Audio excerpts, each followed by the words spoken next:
인생의 가치는 하나님의 평가에 있습니다. 내가 아무리 잘 살았다, 내가 아무리 후회 없이 살았다 할지라도 하나님이 평가에 따라서 그것은 결정되어지는 것이지 내가 결정하는 것 아닙니다. 저도 그런 이야기 들어봤습니다. 부끄러움 없이 살았다고요. 그런데 그렇지 않더라고요. 그분과 교제를 하면서 많은 후회가 있다는 것을 나중에서 고백하는 것을 들었습니다. 여러분, 우리가 성경에 보면은 바벨론 왕 느부갓네살의 아들 벨사살이라는 분이 있습니다. 이분이 하나님의 영광을 드러내지 아니하고 즐기면서 살았어요. 성전의 기명들을 가지고 거룩한 물건들을 가지고 술을 마시며 그렇게 잔치를 하면서 인생을 보내고 있었을 때에 어느 날 하나님의 손가락이 벽에 나타나서 메네메네 데겔 우바르신이라고 하는 글자를 씁니다. 그 말이 무슨 뜻인지도 몰랐습니다. 그래서 다니엘을 불러서 이제 물어보게 됩니다. 근데 다니엘이 그 글을 읽으면서 해석을 해줍니다. 하나님의 저울에 달아보니 당신의 인생이 부족함이 보였습니다. 그런 내용이라는 겁니다.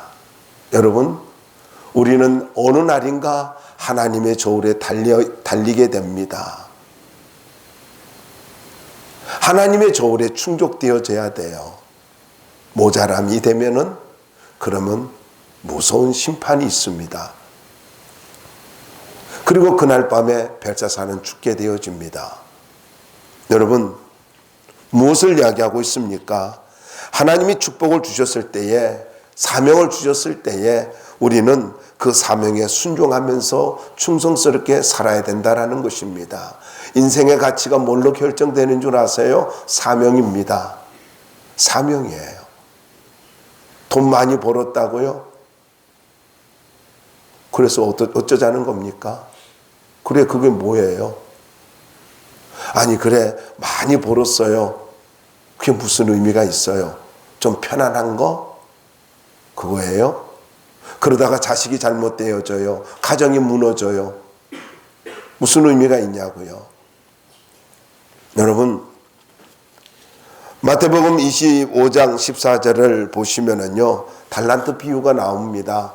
이제 임금이 가면서 종들에게 달란트를 주면서 5달란트, 2달란트, 1달란트를 주면서 그러면서 장사하라. 내가 돌아올 때까지 장사하라.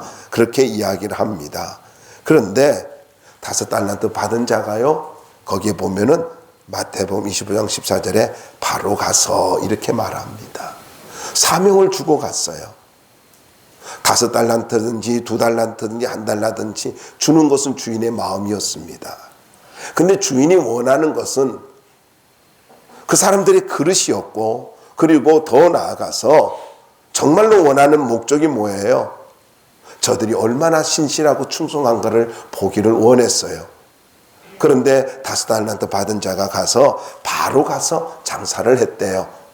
주인의 명령에 순종했다라는 거죠. 바로 가서. 이 말이 정말로 중요합니다. 여러분, 잊지 마세요. 충성된 자의 특징이 뭔 줄 아세요? 바로 순종하는 거예요. 바로 순종하는 것. 즉각적 순종, 이것이 충성된 자의 특징입니다. 내 계산이 있고 내 계획이 있고 내 감정이 있고 아니에요. 그건 충성된 자 아닙니다. 내가 아무리 신앙의 연륜이 있다 할지라도요, 즉각적 순종이 없으면 그건 충성된 사람이 아니라는 거예요. 착각하고 살지 말아야 합니다. 저는 여러분들이 성탄을 맞이하면서 정말로 성탄을 앞에 두고 여러분의 심령에 큰 기쁨이 있기를 원해요. 그런데 충성된 자로 살아갈 때에 그 기쁨은 더할 것입니다. 오늘 본문의 내용 참으로 우리가 읽다 보면은 황당한 내용까지도 나와요. 그리고 예수님께서 제자들을 부르시는 내용이거든요. 마가는요, 참 간단하게 기록을 했어요. 자, 우리는 이 말씀을 통해서 언제 예수님께서 사역을 시작하셨는가를 먼저 보자고요. 12절 한번 읽어볼까요? 12절 읽어봅시다. 시작. 성령이 곧 예수를 광야로 몰아내신지라. 여러분, 이 말씀이 은혜가 돼요? 당황스럽지 않아요? 얼마나 당황스러운 말씀이에요. 아니, 성령 하나님께서 예수님을 어디로 몰아갔어요? 아니, 어떻게 보면 예루살렘으로 인도해 가야 되는 거 아니에요? 아니면 우리가 안다는 로마로 그렇게 인도해 가야 되는 것 아닙니까? 그런데 어디로요? 광야로 몰아갔대요. 표현을 잘 보시기 바랍니다. 마태나 마가는요, 뭐라 그래요? 인도했다라고 표현을 하고 있습니다. 그런데 마태나 누가나 이렇게 인도했다라고 표현했는데 오늘 말씀에 보면은요, 이끌려서 이런 표현하고 있는데 오늘 말씀이 몰아냈다 이렇게 말씀을 하고 있어요. 몰아냈다라는 말은요, 내쫓았다, 내던지고 있다 이런 뜻이에요. 여기서 우리는 인생의 해답을 찾을 수 있습니다. 여러분, 종종 우리가 은혜 충만히 받을 때에, 종종 우리가 성령 충만해질 때에 갑자기 어떤 문제들이 다가올 때가 있어요. 여러분, 잘 기억하시기 바랍니다. 은혜 받을 때 조심해야 돼요. 성령 충만할 때 조심해야 돼요. 바로 그때 더욱더 깨어 있어야 돼요. 왜냐하면 성령께서 어디로요? 광야로 나를 몰아내기도 한다라는 것입니다. 은혜 충만히 받고 축복받으면 좋은 일만 생기는 게 아니라 광야로 몰아낼 수도 있다라는 거예요. 하나님 내게 왜 이러세요라고 할 수 있잖아요. 근데 여러분, 광야가 어떤 곳입니까? 사람이 살지 않는 황폐한 곳입니다. 더 나아가서 타인과 교제가 없는 고독하고 외로운 곳입니다. 예수님을 고독한 곳으로, 지금 외로운 곳으로 몰아내고 있는 거예요. 아무것도 의지할 수 없고 짐승들이나 귀신들이 활동하고 거주하는 곳이라고 유대인들은 생각했거든요.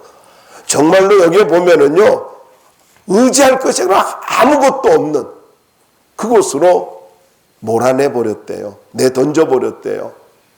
여러분, 우리가 은혜 받을 때 가끔요, 이런 경우가 있잖아요. 너무 외로움을 느낄 때가 있잖아요. 나한테 왜 이러시지 갑자기? 이럴 수 있잖아요. 근데 여러분, 잊지 마시기 바랍니다. 이 광야를 통과하고 난 다음에 예수님의 공적 생애가, 예수님의 공적 사역이 시작되어지고 하나님 앞에서 귀한 사명을 감당하기 시작한다라는 것입니다. 여러분, 잘 기억하십시오. 많은 사람들이 광야를 통과하고 난 다음에 위대하게 쓰임을 받았습니다.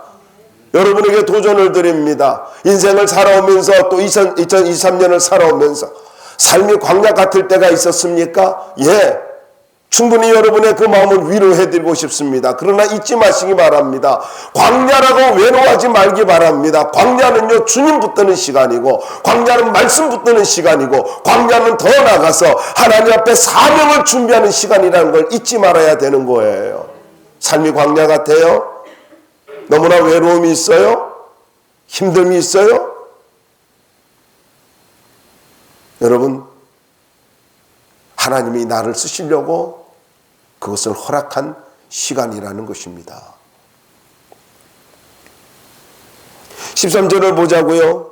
광야에서 40일을 계시면서 사단에게 시험을 받으시며 들짐승과 함께 계시니 천사들이 수종들더라. 천사들이 도와주고 있대요. 섬겨주고 있대요. 아니, 사람이 섬겨주면 얼마나 좋아요. 근데 여러분, 마가는 단지 예수님께서 40일 동안 광야에서 계신 것만 기록하고 있어요. 그러나 마태는 40일간 금식을 했고 시험의 종류가 있죠. 3가지 시험의 종류가 있고 사단으로부터 이 시험의 종류에서 벗어나서 승리하게 되는 것까지 상세하게 기록을 하고 있어요. 마가는 오직 예수님께서 십자가를 통해서 놀라운 일을 이루시는 그것, 마귀와의 싸움에서 영적으로 승리하면서 얼마나 사람들을 위해서 아름다운 삶을 살았는가를 가지고 강조해주고 있는 책이에요. 40이라는 말, 40은요 어떤 일을 준비하는 그런 상징적인 숫자인데 40은요 고난의 기간을 나타냅니다. 우리가 잘 알지 않습니까? 노아 홍수가 있을 때 하나님께서 40일 동안 밤낮으로 주야로 비를 내리셨잖아요. 40일간 비를 내렸어요. 이게 창세기 7장 12절에 나오죠. 이스라엘 백성들은요, 광야에서 원망하고 불평을 하다가 40년 동안 방황을 하게 되어집니다. 그 우리에게 언어가 얼마나 중요한 걸 알지요? 여러분, 말을 함부로 툭툭 내뱉지 마세요. 함부로 말하며 살지 마세요. 그게 저주로 다가와요. 언어 관리 잘 하시기 바랍니다. 여러분, 말 함부로 해가지고 좋은 것이 뭐가 있었어요? 말을 독하게 하고 강하게 해가지고 여러분 기분이 시원해졌나요? 그리고 나서 내가 이것밖에 안 되나 하는 그런 씁쓸함은 어떻게 처리하셨습니까? 아주 교묘하게 말을 해가지고 내가 다른 사람을 가지고 이용했을 때에 여러분 어때요? 제가 바보라고 느껴져요? 하나님이 나를 어떻게 평가할 것 같아요? 여러분, 언제나 진실해야 되고요. 언어에 덕이 있어야 돼요. 말을 잘 하셔야 됩니다. 모세가 시내산에서 십계명을 받을 때도 40일 동안 있었죠. 그리고 엘리야가 영적으로 디프레션에 빠졌습니다. 넉넉하니 나를 죽여주십시오라고 이야기를 합니다. 아무리 믿음 좋은 사람도요, 디프레션에 빠질 수 있어요. 영적 침체에 빠질 수 있다고요. 예수 안 믿는 사람만 되는 게 아니에요. 예수 믿어도 그렇게 될 수 있습니다. 그럴 때 천사를 통해서 하나님이 음식을 준비해서 주십니다. 그것을 먹고 호렙산까지 밤낮으로 걸어가가지고 호렙산까지, 광야를 걸어서 호렙산까지 가게 되어지죠. 또 아는 대로 요나 같은 경우는요, 니네 성을 향해서 뭐라 그래요? 40일이 지나면 하나님의 무서운 심판이 있고 너희들이 멸망할 거야. 그렇게 외칩니다. 그러면서 3일길이 되어지는데 이 3일길을 다 가서 설교를 하지 않아요. 하루 딱 설교해요. 하루. 난 그 말씀을 늘 묵상할 때마다 은혜가 되는데요. 참 웃기는 선지자다는 생각이 들어요. 여러분, 하루 설교했는데 소문이 퍼져가지고 왕으로부터 해서 모두 다 회개해요. 뭔 사역을 이렇게 설렁설렁하게 해요. 아니 3일길을 가서 전도해야 되는데 안 가요. 하루만 외치고는요 말았어요. 그런데 성령이 역사해가지고 다 회개하게 만들어요. 그거 볼 때마다 하나님, 저는 그래도 설렁설렁은 하지 않습니다. 뭐 이렇게 기도할 때가 있거든요. 성경에 보세요. 이와 같은 부흥의 역사가 일어난 적이 없습니다. 12만 명이 회개합니다. 짐승까지 금식하고 회개합니다. 회개했는지 안 했는지 모르겠어요. 그런데 다 금식시키잖아요. 예수님께서도 부활하신 후에 승천하실 때까지 40일 동안 제자들에게 보이시면서 저들의 믿음을 굳게 세워주셨습니다. 모세나 엘리야는 광야의 사람이거든요. 그래서 저들이 이 40일 동안 있으면서 하나님 말씀을 받고 다시 사명을 회복합니다. 모세와 엘리야 같은 경우는 특별히 엘리야가 그랬지 않습니까? 말씀을 받았고 사명 회복하잖아요. 그런데 여러분, 여기 말씀을 계속 보면 시험을 받으시며 라는 말이 나오죠. 이 말은 시도하다, 시험하다, 증거를 진술하다 이런 뜻인데, 쉽게 말씀드리면 두 가지 의미예요. 템프테이션의 의미가 있어요. 실족게 하는, 유혹하는 시험이라는 의미가 있고요. 또 하나는요, 하나님께서 그 사람을 성숙하게 만드는 그러한 의미가 있습니다. 그리고 믿음을 알아보고 싶은 그런 테스트, 확인하고 싶은 부분이 있다라는 거예요. 그러니까 연단의 의미가, 그러니까 유혹의 의미가 있고, 그리고 성숙의 의미가 있다. 이렇게 이해하시면 됩니다. 자, 이런 이중적 의미 가운데 사단의 시험이 있잖아요. 근데 예수님께서 이 사단의 시험을 가지고 집요하게 물고 늘어지는 이 사단의 시험을 어떻게 해요? 완전히 물리치지 않습니까? 그러면서 우리는 여기서 이 시험이라는 단어를 가지고 보면서 참 위로가 되는 게 뭐냐면은 인간의 연약함을 친히 담당하시는 메시아다라고 선포해 주는 거예요. 예수님이 시험 받았다는 거, 그건 뭘 의미한다고요? 너희들이 앞으로 마귀에게 당할 모든 시험 내가 다 해결해 줄 거야. 이걸 보여주는 거예요. 자, 여러분, 이 말씀을 우리가 좀 더 생각해 보자고요. 광야, 그것은 참 외로운 거, 뭐 뱀이 나타나고 이리, 표범, 여우, 멧돼지, 하이에나 가끔 출몰하는 지역이라고 합니다. 어쨌든 이곳은요, 이곳은 불순종해가지고 고난을 당하고 외로움이 있는 곳인데, 여러분, 광야는 간단하게 이렇게 생각하면 돼요. 보이는 거 아무것도 없어요. 그런데 뭐 해야 된다고요? 말씀 붙잡아야 되는 시간.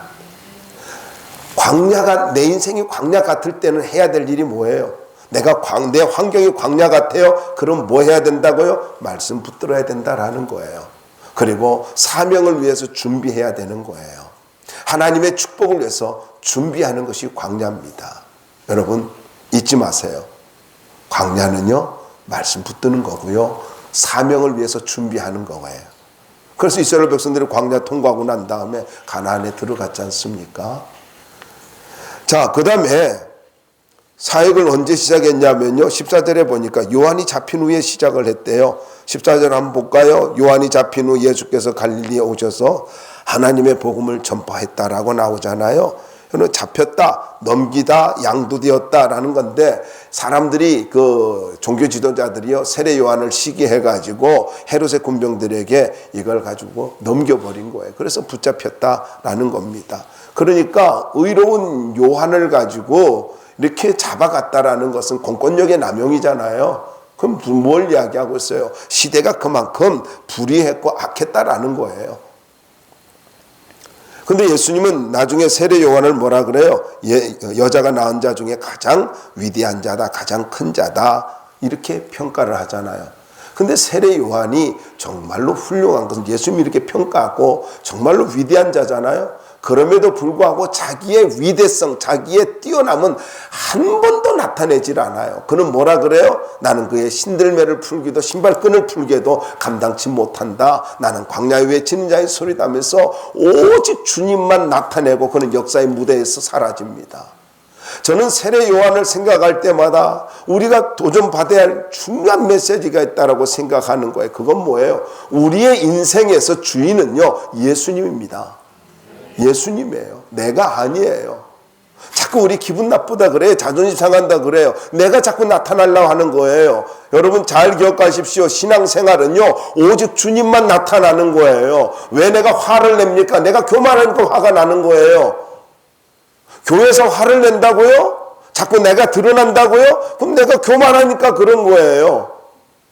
내가 살아있으니까 그런 거예요. 여러분 생각해 보세요. 죽은 자가 뭔 감정이 있어요? 없잖아요. 내가 죽었다. 그러면 나는 없는 거잖아요. 그래서 사도 바울이 말한 대로 나는 죽고 예수로 사는 것. 내 안에 그리스도가 사는 것이라. 이제 내가 예수 안에서 사는 것은요, 내 안에 그리스도가 살기 때문이라고 고백하고 있지 않습니까? 우리 이렇게 살아야 되는 거예요. 나를 드러내지 마세요. 나를 드러내지 말고 오직 주님만 드러내며 살아야 되는 거예요. 2024년을 앞에 두고 있습니다. 여러분 성탄을 이제 내일이면 성탄 우리 감사 예배 드릴 텐데, 여러분 잘 기억하십시오. 오직 주님만 나타나야 돼요. 주님 때문에 기뻐하고 주님 때문에 감격하고, 그리고 나는 사라지는 것. 이게 세례 요한의 모습이었습니다. 그런데 이 말씀을 보시면은요, 갈릴리로 오셨지 않습니까? 왜 오셨어요?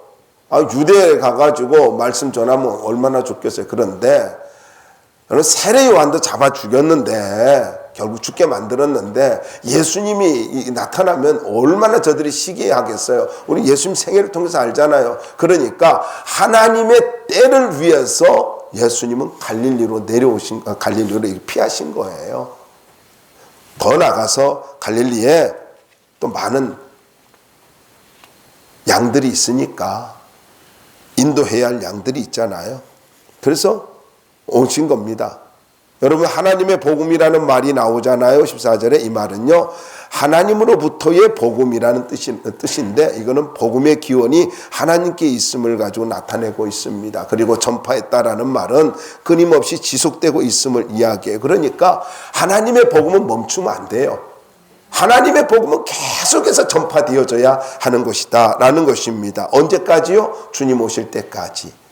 여러분, 복음이 전파되어 우리가 구원받았어요. 저와 여러분이 구원받았어요. 그리고 계속해서 복음이 우리를 통해서 전파되어야 잃어버린 영혼들이 구원받고 나 때문에 인생이 바뀌어진다라는 사실을 잊지 마시기 바랍니다. 내가 침묵하면요, 하나님은 돌들을 통해서도 소리 지르게 만드십니다. 그런데 내가 사명이 주어졌다는 것은요, 이것은 은혜라는 사실을 잊지 말아야 돼요. 사역의 중심 메시지가 무엇일까요? 15절 말씀 보자고요. 15절 한번 읽어볼까요? 시작. 이르시되 때가 찼고 하나님의 나라가 가까이 왔으니 회개하고 복음을 믿으라 하시더라. 자, 여러분, 이 말씀에서 때가 찼고라고 말씀을 하고 있지 않습니까? 이 때가 뭐냐면요, 시간적으로 매우 임박한 시간을 이야기하고 있는데 바로 카이로스라는 겁니다. 카이로스. 근데 찼대요. 다 가득 찼대요. 이 말이 무슨 말이에요? 하나님의 시간이 가까이 이뤘다라는 겁니다.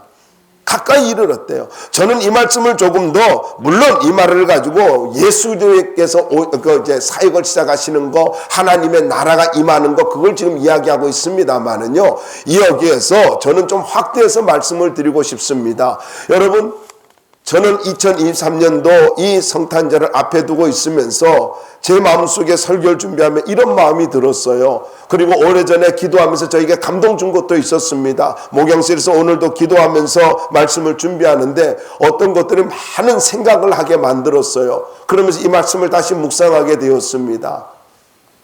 여러분, 하나님의 시간, 하나님의 카이로스가 찼대요. 저는 이 말씀을 여러분에게 확대해서 적용하고 싶습니다. 하나님의 카이로스가 오늘서부터 임하길 바랍니다. 2024년도가 여러분의 카이로스, 하나님의 카이로스가 여러분에게 임하기를 주의 이름으로 축원합니다.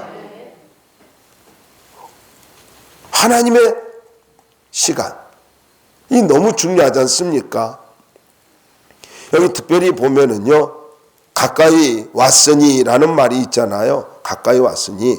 근데 이 말이 참 재밌더라고요. 가까이 왔으니라고 했는데 마태복음 12장이나 누가복음 11장에 보면은 바알세불에 대해서 논쟁을 할 때에 예수님께서 이렇게 말씀을 하고 있습니다. 하나님의 나라가 너희에게 임하였느니라.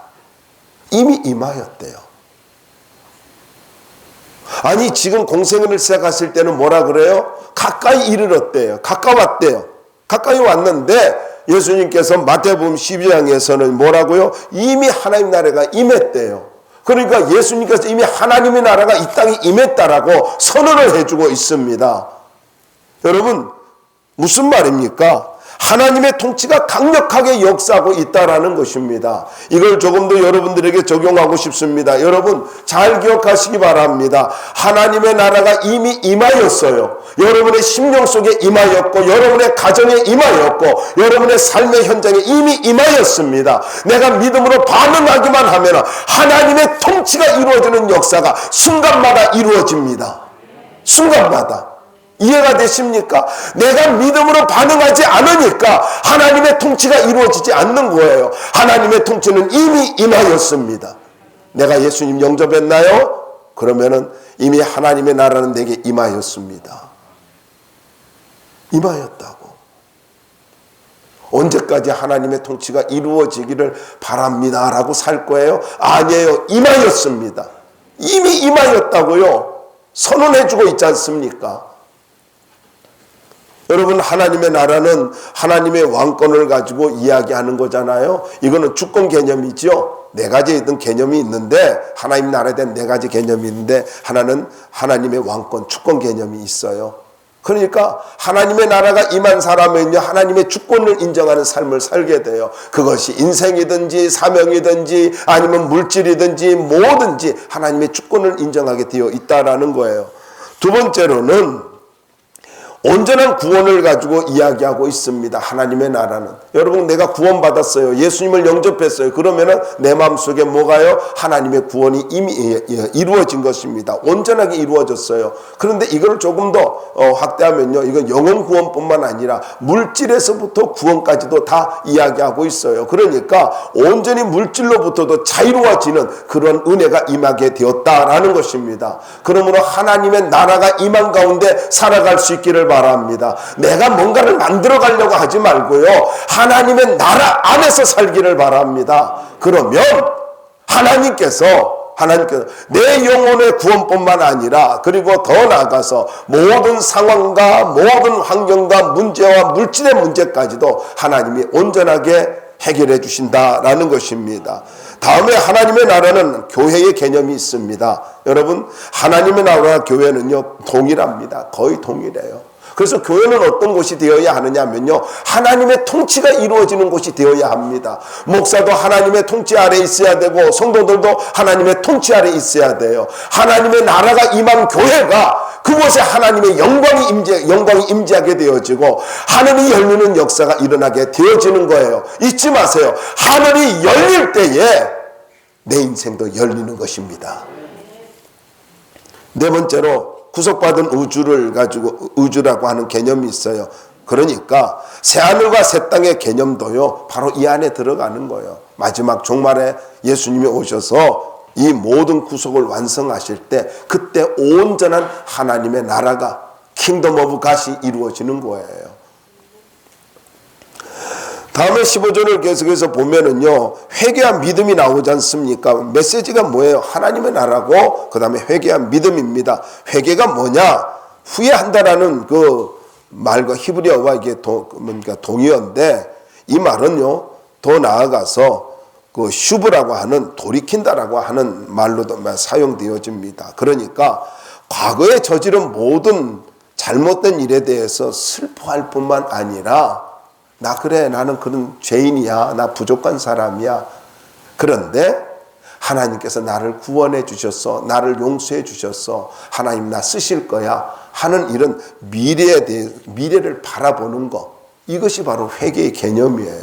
그러니까 내가 회개가 뭐냐 하면은 가던 방향에서 돌이킬 뿐만 아니라 하나님이 나를 축복하실 거야, 쓰실 거야 하는 이 기대감까지 있는 게 회개라고요. 진짜 온전한 회개가 뭔 줄 아세요? 자꾸 과거에 매여 있는 것은 그 온전한 회개 아니라는 거예요. 여러분 잘 기억하세요. 우리가 지난날 살아오면서 얼마나 실수 많아요. 아니, 어저께까지도 실수했다 할지라도 좋아요. 그런데 하나님이 다 나를 용서해 주셨대요. 그래서 성경은 뭐라 그래요? 이전 것은 지나갔으니 보라 새 것이 되었도다. 뉴 크리스천, 새로운 창조물이 된 거예요. 새로운 인생, 새로운 가정이 된 거라고요. 그리고는 하나님 나를 쓰실 거야 하는 기대감이 있는 거. 여러분, 기대감이 있는데 함부로 살아요? 기대감이 있는데 여러분 생활이 변화되지 않아요? 정말로 여러분, 우리가 아는 대로 소망, 꿈만 있어도요, 쉽게 말씀드릴게요. 어떤 기업에 들어가려고 내가 시험을 준비한다 해봐요. 그러면요, 공부 안 하고 준비 안 하고 게임만 하겠어요? 놀러나 다니겠어요? 아니잖아요. 삶을 함부로 살겠어요? 아니잖아요. 어떡하든지 시간 내가지고, 요즘 젊은 애들은요, 어디에서 해요? 카페 가가지고, 난 그거 좀 이해는 안 가요. 카페 가가지고 노트북 켜놓고 그렇게 공부를 하잖아요. 그래서 카페에서 싫어한다며요. 그거 얼마나 좋아요. 나는 열심히 하는 모습이 좋더라고요. 여러분, 목표가 있고 목적이 있으면은요, 인생을 함부로 살지 않습니다. 목적이 없으니까, 인생의 목표가 없으니까, 조금 확대할까요? 여러분 왜 자꾸 남편하고 여자가 싸우려 하는 줄 아세요? 목표가 없어 그래요. 바빠봐요. 분명한 가치를 갖고 살아봐요. 남편만 맨날 바라보고 있으니까. 그러니까 넘어갑시다. 더 했다가 부부싸움 날 것 같아. 그래서 회개는 세 가지 의미가 있어요. 변화하여 새 사람 되는 것입니다. 두 번째로는 그 마음의 생활이 근본적으로 변화되는 것이 있고, 세 번째로는요, 완전한 생활로 전환하는 것, 그것이 있습니다. 세 가지가 있는데, 여러분 새 사람 됐고 내 마음까지도 변화되고, 더 나아가서요 우리의 삶이 완전히 바뀌어졌다는 거, 이미 바뀌어져 있어요. 수도꼭지 틀면 물 나오듯이 바뀌어져 있다고 내가 믿음으로 반응하기만 하면은 그러면 되는 거예요. 믿음의 반응이 중요하다라는 것입니다. 자, 믿음이 뭐예요? 그러면은 믿음이라고 하는 것은요, 잘 알잖아요. 영접하고 인정하는 것입니다. 믿음이 뭐라고요? 영접하고 인정하는 거예요. 그리고 인격적으로 완전하게 신뢰하고 맡기는 거예요. 종종 우리는 믿음 하면서 잘 몰라요. 믿음이 뭐예요? 믿음은요, 뭐 또 종종 그러잖아요. 믿음은 바라는 것들의 실상이요 보지 못하는 것들의 증거니라. 이거는 너무 좋은 말씀인데 뭔 말인지 몰라. 왜 그래? 믿음이란 말에 대한 개념이 없기 때문에 그래요. 믿음은 하나님을 바라보면서 하나님이 나를 통해서 이루어 주실 그것을 영접하는 거예요. 하나님이 내 인생을 통해서 일하실 것을, 역사하실 것을 그대로 영접하는 거예요. 그대로 될 거라고. 아니, 이걸 잘 설명해 준 게 뭐야? 아브라함에게 하나님께서 말씀했잖아. 아니, 애를 안 주셨어요. 그럼 다메섹 엘레셀이나 잘 되길 원합니다. 그랬어요. 아니야. 그리고 하늘의 무뼈를 보면 내 자손들이 이와 같을 거야. 그러니까 그걸 믿었어요. 내 자녀들은 하늘의 별과 같이 많을 거라고. 없는데 그걸 믿었어요. 그 다음에 이스마엘이 태어났어요. 또 이스마엘이나, 말을 해도 잘해야 되는데 이스마엘이나 그래요. 이나. 뭐 이스마엘이나 잘 크게 해주세요. 우리 하나님 너무 좋아요. 이나. 그러지 않았어요. 아무 말씀 안 하고요. 하늘의 별을 보여주시면서 이와 같을 거고, 바닷가에 이제는 더 설명해요. 야, 바다의 모래같이 이렇게 될 거야. 그걸 또 믿어요. 그런데 하나님이 그걸 의로 여겼어요. 의로 여겨줬다. 그걸 믿음으로 여겨줬어요. 여러분, 받아들이는 거예요. 믿음이 뭐라고요? 받아들이는 거예요. 영접하는 거예요. 영접하는 게 믿음이라고요. 그리고 나서 인정하는 거예요. 하나님 반드시 이렇게 이루어 주실 거야. 그리고는 어떻게 한다고요? 인격적으로 신뢰하는 거예요. 하나님 반드시 이루어 주실 거고 그렇게 하실 분이야. 신뢰하는 거예요. 여러분, 참된 믿음은요, 회개를 전제하고 있습니다. 그리고 더 나아가서 하나님을 온전히 영접하는 겁니다. 여러분에게 강력하게 말씀드리고 싶어요. 정말로 인생이 달라지길 원해요. 하나님에 대해서 말씀을 그대로 영접하길 바라고 하나님의 계획을 온전히 영접하기를 바랍니다. 영접하는 자, 받아들이는 자가 그 사람이 진짜 믿음이에요. 그리고 더 나아가서요, 회개가 없다면 그럼 온전한 믿음 아니에요. 회개는 뭐라고요? 방향 전환이지만은요, 믿음으로 그 길을 걸어가는 거예요. 새로운 길을 걸어가는 것, 그것이 믿음이라고요. 그게 회개라고요. 회개가 뭐라고요? 잘못했어요 해놓고 멈추는 게 아니라 방향을 전환했으면 그 계속 전환한 예수님의 길을 따라가는 거, 그게 회개라고요. 그럼 예수님께서 사역을 위해서 무슨 일을 하셨느냐? 16절부터 20절 말씀에 보면은 16절에 보니까 갈릴리 해변으로 지나가시다가 시몬과 그 형제 안드레가 바다에 그물 던지는 것을 보시니 그들은 어부라. 제가 이 말씀을 보면서 갈릴리 바다 뭐 알잖아요. 담수어로 되어 있기 때문에 뭐 게네사렛 호수, 여러분들이 어떤 성도들은 그럴 거예요. 아니 왜 갈릴리 바다라고 했다가 호수라 했다가 뭘까? 이게 뭐냐면은요, 담수어로 되어 있는데 예, 그러니까 게네사렛 호수라고도 이야기해요. 누가복음 5장 1절에 나오죠. 그리고 디베라 바다라고도 이렇게 이야기해요. 길이가 약 20km이고 넓이가 10km이고 수면은요 해발 240m 정도인데 가장 깊은 곳이 50m나 된대요.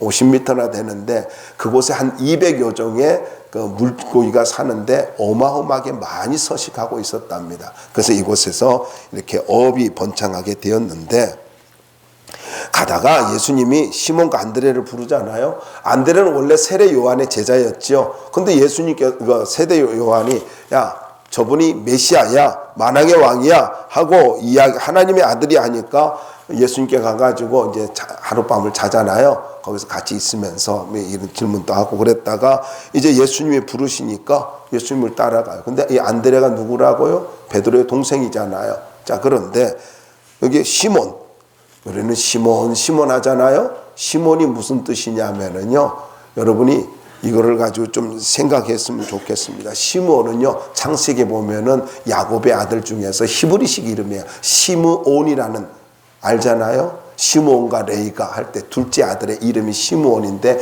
이게 바로 시몬이에요. 그런데 이 시므온의 뜻은요, 무슨 말이에요? 듣는다라는 뜻입니다. 듣는다. 그 다음에 안드레는 이게 남자라는 뜻이에요. 재밌더라고요. 남자다웠나 봐요. 아니면은 우리식으로 이해를 하면은 딸만 낳다가 아들을 낳는가 뭐 그렇게 또 생각할 수 있는데 그건 또 아닌 것 같고요. 어쨌든요, 더 나가서 누구를 불렀어요? 우리가 말씀을 보시면은요, 우리가 아는 대로 세베대 아들 야고보와 요한도 부르잖아요. 제자를 불렀어요. 여러분, 하나님께서 일꾼을 가지고 하나님의 나라를 하시기 전에 뭐를요? 일꾼을 세웠다라는 거예요. 하나님의 일은요, 일꾼이 필요합니다.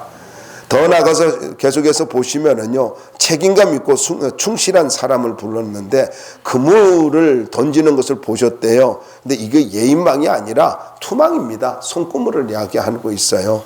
그런데 이 19절 말씀을 보시면은요, 그물을 깁는다라는 말이 나오죠. 야고보와 요한은 그물을 기웠어요. 그러니까 이 깁는다라는 말은 수리하다, 준비하다, 완성하다라는 건데 무슨 말입니까? 열심히 사는 거예요. 열심히 사는 사람. 물론 그럴 수도 있겠습니다만요. 우리 때는요, 뭐 어떤 일이 있었냐면요, 시험 떨어지면 신학교 왔어요. 그래가지고 뭐가 일이 안 풀리면 또 신학교 와요. 그럼 뭐라 하냐면 사명이 있어서 안 풀린대요. 어쩜 그렇게 해석하는데 참 신기하잖아요. 아니 좀 그래요. 나는 우리 교회에서요, 주의종이 나올 때 우리 교회 좀 주의종이 많이 나왔으면 좋겠어요. 그런데 좀 멋지게 말이죠, 뭐 이렇게 한번 세상에서 성공을 하고 이제는 사람 살리는 일이 중요하다 생각하고 하나님 앞에서 정말로 멋진 것들 다 내려놓고 사업이 잘 나가던 사람이 말이죠, 그냥 계속 사업하고. 그런데 그러다가 주님이 부르시면은요, 딱 내려놓고 주의 종의 길을 걸어가면은요, 서울대 다녔는데, 서울대 다니다고 대기업에 들어갔어. 그랬는데, 주님이 나를 부르시네. 그래가지고 다 내려놓고 가면은요, 얼마나 멋지냐고요. 서울대 갈 일이 없으니까 아멘도 안 나오는 것 같은데. 놀러라도 가봐요, 그러면은. 어쨌든요, 자기 일에 열심히 사는 자, 충실한 자, 신실한 자, 그물을 깁는다는 것은요, 내일은 내가 나가면 고기 잡을 거 아니에요. 기대감이 있는 거 아니에요? 그렇잖아요. 저는 바닷가에 살아서 잘 알아요. 책임감 있는 거잖아요. 이런 사람을 가지고 예수님께서 뭐라 그래? 나를 따라오르나? 그렇게 말씀하고 있잖아요. 나를 따라오너라. 여러분, 나를 따라오너라 이 말은요, 무슨 말이냐면은 예수님을 따라서 새로운 방향으로 와라, 이런 거예요. 따라오너라는 말이 새로운 방향으로 가자 이 말이거든요. 그러니까 여러분 예수님께서 부르심 이 컬링은요 잘 기억하시기 바랍니다. 하나님께서 예수님께서 너의 인생을 새로운 방향으로 내가 인도해 갈 거야. 나 좀 따라올래? 그 이야기거든요. 그런데 목적이 있잖아요. 부르심에는 목적이 있어요. 무슨 목적이에요? 내가 너희로 사람을 낚는 어부가 되게 하리라. 저 이 말씀 묵상하다가요 많은 생각이 들었어요. 무슨 말이냐면요, 예수님의 부르심에 따라오기만 하면은 사람을 낚는 어부로 만들어 주신대요. 되게 하리라. 되게 하리라. 내가 사람 낚는 어부가 되는 것이 아니라 예수님께서 그렇게 사람 낚는 어부가 되도록 만드신대요. 그러니까 중요한 게 뭡니까? 내가 주님 따라가면 된다는 거예요. 나 어떻게 살아가야 되지? 아니요. 그러니까 자꾸 목회만 생각하면 안 돼요. 여러분, 주님을 따라가는 것은 여러분의 사업장에서도 주님 따라갈 수 있고요, 직장에서 주님 따라갈 수 있고요, 가정에서도 주님 따라갈 수 있다고요. 그러면은 주님만 따라가면은 주님께서 나를 가지고 어떻게 한다고요? 사람을 낚는 어부로 만들어 버리신대요. 되게 하리라. 내가 되는 게 아니에요. 주님이 그렇게 만드신대요. 중요한 건 뭐예요? 따라가는 거예요. 반응이지요. 반응. 그랬더니 곧 그물을 버려두고 18절에 보니까 곧 그물을 두고 버려두고 따르니라. 곧이라는 말이 나오잖아요. 이 곧이라는 단어가 쓰여질 때는요 유디스라고 하는 말인데 종말론적인 긴박성을 말하거든요. 그러니까 배와 그물은요 저들에게 생존의 근거였잖아요. 아버지도 마찬가지고. 그런데 다 내려놨어요. 쉽게 말하면 삶의 근거를 내려놓고 주님을 따라갔다는 것은요 무슨 말이냐면은 이제부터는 주님이 나의 삶의 근거입니다. 이 고백이라고요. 특별히 버려두고라는 말은요 너무 중요한 말이에요. 이 단어가 엄청 강한 표현인데 보내다, 이혼하다, 거절하다. 그러니까 버려뒀다는, 이혼했다는 거예요. 그것하고 이혼해버렸다는 거죠. 그러니까 세상과 단절하게 되는 것을 말하고요, 그걸 가지고 분리된 삶을 이야기하는 겁니다. 자, 그 다음에 그러면 마지막 결론이에요. 그러면 이렇게 주님을 따를 때, 사명으로 살 때에 어떤 보상이 있을까요? 한번 찾아보고 말씀 마무리할게요. 누가복음 18장 28절로부터 30절입니다. 이거 찾아보고 마무리합시다. 누가복음 18장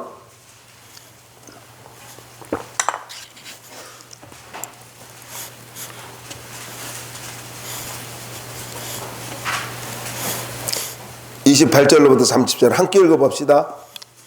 시작. 베드로가 여짜오되 보옵소서, 우리가 우리의 것을 다 버리고 주를 따랐나이다. 이르시되 내가 진실로 너에게 이르노니 하나님의 나라를 위하여 집이나 아내나 형제나 부모나 자녀를 버린 자는 현세 여러 배를 받고 내세 영생을 받지 못할 자가 없느니라 하시니라. 할렐루야. 여러분, 이 말씀에 보면은요 제자들이 물었습니다. 베드로가 묻잖아요. 우리가 주를 위해서 다 버렸대. 뭐 버린 거 그물 하나 버렸잖아요. 저는 이 말씀 보면서 그런 생각이 드는 거예요. 여러분, 버릴 것이 별로 없을 때 버리시기 바랍니다. 버릴 것이 많으면요 버리기가 어려워요. 난 좀 이해가 안 가는 것 중에 하나가 뭐 쓰지도 않는 거 계속 모아두는 사람 있죠. 옷도요. 그리고 옷은 많은데 입을 옷이 없다고 버려. 그거 빨리. 봄 되면 좀 빨리 버리길 바랍니다. 자꾸 버리질 못해요. 뭐 과거도 버리지 못하고 여러 가지 버리지 못한 게 너무 많죠. 근데 베드로요 금을 버렸잖아요. 그런데 뭐라 그래요? 우리가 주를 위해서 다 버렸대요. 조금 심하죠. 그런데 주님께서 이 말씀을 가지고 그냥 진지하게 받으세요. 진실로 내가 너에게 이르는데 하나님 나라를 위하여 집이나 아내나 형제나 부모나 자녀를 버린 자는, 그러니까 여기 버렸다 해가지고 완전히 뭐 이혼했다 뭐 그런 의미도 있습니다만은요, 이 무슨 말이냐면 이혼했다 그런 것도 아니고 이렇게 완전히 인연 끊었다 그런 게 아니에요. 우선순위가 달라졌다는 걸 말하는 거예요. 우선순위가 옛날에 맨날 그냥 아내밖에 몰랐는데 이제는 주님이 우선순위가 되었다라는 거죠. 그런데 뭐라 그래요? 30절이 그 답이잖아요. 3절 다시 한번 읽어볼까요? 시작. 현세에 여러 배를 받고 내세에 영생을 받지 못할 자가 없느니라. 할렐루야. 하나님의 보상이 어떻게 한다고? 내가 사명 감당하면서 살면은 하나님께서 이 땅에서 내가 헌신한 대로 사명을 감당한 대로 심는 대로 여러 배를 누리도록 만들어 주신대요. 그럼 이런 말이에요. 사명은 하나님의 보상이 있다라는 겁니다. 내가 내 인생 만들며 살지 말고요. 하나님이 내 인생 만들 수 있도록 그렇게 사명 감당하며 살기를 주의 이름으로 축원합니다. 잊지 마세요. 주님의 보상은요, 믿음으로 사명 감당하는 자에게 있습니다.